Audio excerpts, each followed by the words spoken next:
तक पक्का हो चुका है, फाइनल में जगह बना चुकी हैं और इसके साथ ही इतिहास रच दिया है विनेश फोगाट ने। एक लंबे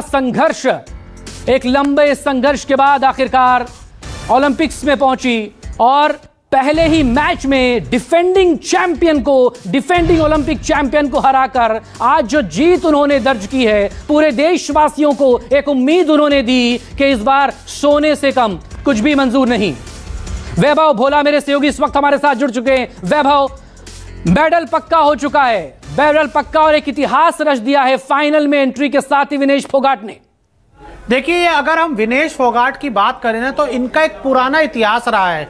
हम 2016 ओलंपिक्स की बात करें, वहां पर ये बहुत क्लोज, बहुत शानदार इनका परफॉर्मेंस रहा था और ये अपनी जो बाउट थी उसमें आगे चल रही थी, लेकिन तब इनको चोट लगी और ये बाहर हो गई। उसके बाद 2021 में जो ओलंपिक्स हुए वहां पर भी ज्यादा कमाल नहीं कर पाई और उसके बाद हमने सब कुछ देखा कि पिछले 1-1.5 साल में किस तरह से इनका संघर्ष रहा। जंतर मंतर पे प्रोटेस्ट की तस्वीरें हम सबने देखी, लेकिन आज जिस तरह का इनका परफॉर्मेंस रहा, चाहे पहले हम क्वार्टर फाइनल की बात करें जहां इन्होंने वर्ल्ड चैंपियन को हराया। सबसे बड़ा मुकाबला इनका वर्ल्ड चैंपियन सुसाकी के खिलाफ ही माना जा रहा था। जब इन्होंने अपना प्री क्वार्टर फाइनल मैच जीत लिया, उसके बाद चीजें बहुत आसान होती गई। क्वार्टर फाइनल में इनको आसानी से जीत मिली और अब सेमीफाइनल में बहुत नजरें थी। सेमीफाइनल आप जीतते हैं तो आपका सिल्वर मेडल पक्का हो जाता है और आज तक कभी भी कोई भी भारतीय महिला पहलवान फाइनल में नहीं पहुंच पाई थी। इससे पहले अगर हम साक्षी मलिक की बात करें, उन्होंने रेपेचाज में आके ब्रॉन्ज मेडल जीता था, लेकिन यहां पर विनेश फोगाट ने इतिहास रच दिया। और देखिए, ये 3 बहनें रही हैं, चाहे मैं गीता फोगाट की बात करूं, बबीता फोगाट की बात करूं, इनके पिता जो हैं वहीं से एक शुरू हुई थी रेसलिंग की। वो ओलंपिक्स में मेडल नहीं जीत पाए। उनका सपना था कि उनके घर से कोई बेटा उनका मेडल जीते, जो हमने दंगल मूवी में देखा किस तरह से। फिर उन्होंने अपनी जो बेटी है गीता को, उनको ट्रेन किया, बबीता को ट्रेन किया, फिर अपनी जो भतीजी है विनेश, उनको ट्रेन किया। और आज मुझे लगता है कि महावीर जी का जो सपना था, बहुत सालों से वो देख रहे थे। सिर्फ वैभव महावीर फोगाट का सपना बल्कि पूरे देश का एक सपना था, एक ख्वाब था। और आज पहले मैच में जिस तरह से डिफेंडिंग चैंपियन को हराया, तभी ये उम्मीद हो गई थी कि अब सीधा फाइनल में जाकर न सिर्फ रुकेंगी बल्कि फाइनल जीतेंगी भी विनेश फोगाट। और इस सेमीफाइनल को जीतकर एक तरफा जिस तरह से ये मैच पर उन्होंने पहले सेकंड से अपनी पकड़ रखी थी, उसने साबित कर दिया कि विनेश फोगाट खुद को भी इस वक्त गोल्ड से कम नहीं मानती है, गोल्ड लेकर ही रहेंगी। देखिए, बिल्कुल, देखिए, हम सब चाहते हैं कि वो गोल्ड लेकर आए, लेकिन अभी मुझे लगता है बात उनके इस मैच की होनी चाहिए, जिस तरह से उनका आज पूरे दिन परफॉर्मेंस रहा है। और मैं आपको बता दूं कि एक दिन जब आपको 3 मैचेस खेलने पड़ते हैं, 3 बार आपको कुश्ती करनी पड़ती है, तो ये आसान नहीं होता। ये अपने आप में बहुत टायरिंग होता है। आपके 3-3 मिनट के 2 राउंड होते हैं और आपने 3 मैचेस अभी तक खेल लिए हैं और तीनों मैचेस में लगातार अच्छा परफॉर्मेंस करना, शानदार परफॉर्मेंस करना और उसके बाद फाइनल में जगह बनाना, ये अपने आप में इतिहास है। मैं आपको बता दूं, इससे पहले सुशील कुमार सिल्वर मेडल जीत चुके हैं कुश्ती में भारत की तरफ से और ये पहली महिला बनी है जिन्होंने सिल्वर कंफर्म कर लिया है। लेकिन हम हर कोई यही चाहता है कि जब आप वर्ल्ड चैंपियन को प्री क्वार्टर फाइनल में हराया, आपने क्वार्टर फाइनल इतनी शानदार तरीके से जीता और सेमीफाइनल में आपने अपनी विरोधी लोपेज को, क्यूबा की जो पहलवान थी, उनको एक भी पॉइंट नहीं लेने दिया, तो यहां से उनके हौसले बहुत ज्यादा बुलंद है। अब हम उनसे गोल्ड की ही उम्मीद करेंगे और हर कोई चाहेगा कि यहां से विनेश फोगाट गोल्ड लेकर आए। और पिछले कई सालों से जब भी कोई भारतीय रेसलर, फीमेल रेसलर गई है ओलंपिक्स में, तो उसमें विनेश फोगाट हमेशा सबसे ब्राइट प्रोस्पेक्ट रही हैं। चाहे 2016 की हम बात करें, जब रियो में ओलंपिक्स हुआ, अभी मैं आपको पहले बता रहा था किस तरह से उनको नी में इंजरी हो गई थी और वो तस्वीरें आज भी मुझे याद है। उस समय में इसी ऑफिस में, वही उसी पीछे की स्क्रीन पर वो मैच देख रहे थे और वो लीड कर रही थी 2016 में और उस मैच को आसानी से जीत सकती थी, लेकिन आखिर में हुआ नहीं, इंजरी हो गई, उन्हें बाहर होना पड़ा। लेकिन आज खुशी है गाँव में, सारे गांव में तो होनी थी, परिवार को होनी थी, लेकिन सारे देश में खुशी आज सभी जो है इसके गोल्ड मेडल की जो विनेश की बात देख रहे हैं।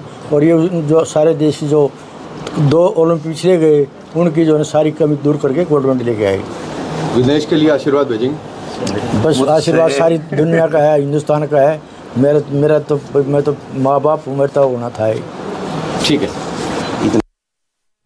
परिवार वाले खुश हैं इस वक्त और देखें वो तस्वीरें भी आ रही हैं। फाइनल में आप संघर्ष की बात कर रहे थे कि कैसे आपको अपने आप को तैयार रखना होता है। एक ही दिन में बैक टू बैक 3 फाइट, न सिर्फ लड़ना बल्कि उस पर पकड़ बनाए रखना, उसे जीतना अपने आप में बहुत चैलेंजिंग होता है। लेकिन चैलेंज सिर्फ मैट पर ही नहीं रहा है। इससे पहले एक लंबा संघर्ष, पिछले 2 सालों की उथल पुथल को हम देखें, जिस दौर से गुजरी है विनेश फोगाट, उस संघर्ष से लड़कर, उस चुनौती से लड़कर आगे बढ़ना, इंजरी भी हुई, वजन भी घटाया, 53 किलोग्राम कैटेगरी में लड़ती थी, इंजरी होने के बाद अपने आप को वजन कम किया, 50 किलो वाली कैटेगरी में लेकर आई और वहां पर जाकर अपने करियर का बेस्ट देना, ये अपने आप में बहुत चैलेंजिंग होता है। वैभव, तो बिल्कुल देखिए, पिछले 1-1.5 साल से उनकी जो उनके फेडरेशन के खिलाफ लड़ाई चल रही थी, उनकी जो फेडरेशन के पूर्व अध्यक्ष थे ब्रजभूषण शरण सिंह, उनके खिलाफ उनकी एक लड़ाई चल रही थी, साक्षी मलिक की एक लड़ाई थी, बजरंग पुनिया की एक लड़ाई थी, और सारे रेसलर, अगर मैं बात करूं हरियाणा के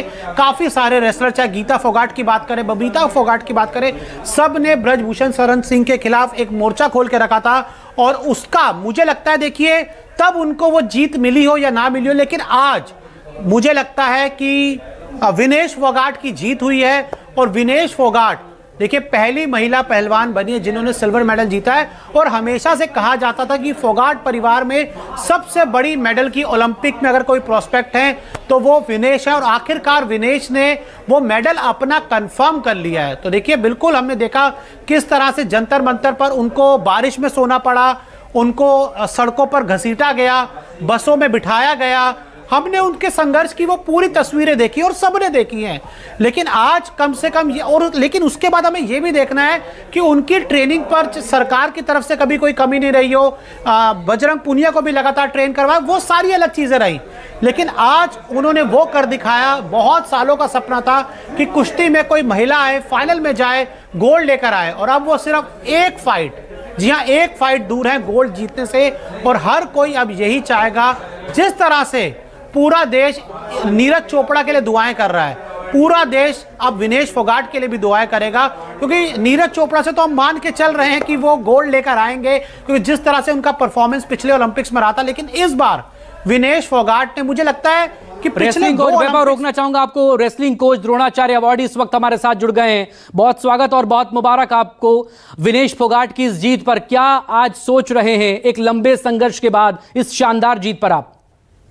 देखिए, मैं ये सोच रहा हूँ राहुल जी कि ये पहले निश्चित रूप से हमें पता था कि विनेश जब 50 किलो में ओलंपिक के लिए क्वालिफाई हुई और विनेश ने लगातार जो भी, जैसे स्पेन में रैंकिंग सीरीज में इसने गोल्ड जीता, तो विनेश का हौसला पूरा बुलंद था।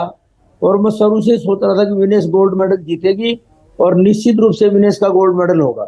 और जिस प्रकार से इसने सुसाकी के साथ, जापान से, जो बड़ी सूझबूझ के साथ जो कुश्ती लड़ी, वो बहुत ही बेहतरीन टेक्निकली और टैक्टिक्स के हिसाब से कुश्ती लड़ी।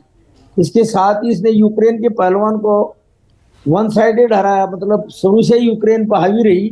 और क्यूबा के पहलवान से तो जो कुश्ती लोपेज से तो हमें पहले मालूम था कि ये इसको आराम से, आसानी से हराएगी, और इसने 5-0 से उसको हराया।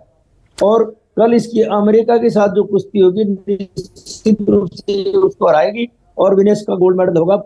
कुश्ती के इतिहास में ओलंपिक गेम्स में पहला गोल्ड मेडल विनेश का होगा। महासिंह जी, पहले ही मैच में जिस तरह का परफॉर्मेंस उनका रहा और डिफेंडिंग चैंपियन को हराकर, वर्ल्ड चैंपियन को हराकर वो आगे बढ़ी, तभी से उम्मीद बन गई थी कि फाइनल में पहुंचेंगी और गोल्ड जीतेंगी। निश्चित रूप से जिस प्रकार से इसने डिफेंडिंग जो ओलंपिक चैंपियन थी, वर्ल्ड चैंपियन थी, जो आज तक कोई कुश्ती नहीं हारी, उसको जब इसने हराया तब पूरे देशवासियों को, करोड़ों भारतीयों को ये आस जग गई थी कि विनेश का निश्चित रूप से गोल्ड मेडल होकर ये फाइनल में जाएगी। लेकिन जो संघर्ष उनका रहा है, कैसे 53 किलोग्राम से 50 किलोग्राम की कैटेगरी में वो आई, एक लंबे संघर्ष और जिस तरह की चुनौती उनकी अपनी जिंदगी में चल रही थी, जो एक चैलेंज उनके सामने था, उस तरह की प्रैक्टिस भी वो नहीं कर पा रही थी, उसके बावजूद अपना बेस्ट देना, 100% से ज्यादा देना, इस पर आप जरूर कुछ बोलें। मैं ये कहना चाहता हूँ कि कामयाब आदमी वही होते हैं जो संघर्ष के साथ लड़ते हैं और संघर्ष में आगे बढ़ते हैं। जब विनेश का एक सपना था कि मुझे ओलंपिक का गोल्ड जीतना है, वो वर्ल्ड चैंपियनशिप की ब्रोंज मेडलिस्ट है, एशियन गेम्स की गोल्ड है, कॉमनवेल्थ गेम्स में उसने गोल्ड जीता, उसने हर टूर्नामेंट में मेडल जीते। और विनेश का एक ही सपना था कि मैं ओलंपिक गेम्स में गोल्ड जीतूं, और वो सपना उसका साकार होता हुआ निश्चित रूप से नजर आ रहा है। मैं आपको ये यकीनन कहना चाहता हूँ कि कल विनेश का निश्चित रूप से गोल्ड मेडल होगा। और आप ये देखिए कि जो आदमी संघर्षशील होता है कामयाब वही होता है। तो आप बिल्कुल, संघर्ष और चुनौती इंसान को लड़ने का हौसला देती है और ज्यादा मजबूत बनाती है। मेरे सहयोगी वैभव भोला कुछ कहना चाह रहे हैं। वैभव। नहीं, मैं कहना नहीं चाह रहा, मैं हमारे कोच साहब जो है द्रोणाचार्य कोच साहब हैं उनसे सवाल पूछना चाहूंगा। सर, थोड़ा सा हमें विनेश के गेम के बारे में अगर आप समझा पाएं, तो जितने हमारे व्यूअर्स हैं उनको थोड़ा समझाइए कि विनेश के क्या क्या पॉजिटिव पॉइंट्स रहे इन तीनों मैचेस में, और आपको कुछ लगता है कि कुछ एक दो पॉइंट कुछ कमी वाले रहे जो फाइनल से पहले उनको बेहतर करना चाहिए। थोड़ा आप अगर हमें समझा पाएं उनके गेम के बारे में। देखिए, विनेश ने जो पहला राउंड सोसाइटी के साथ लड़ा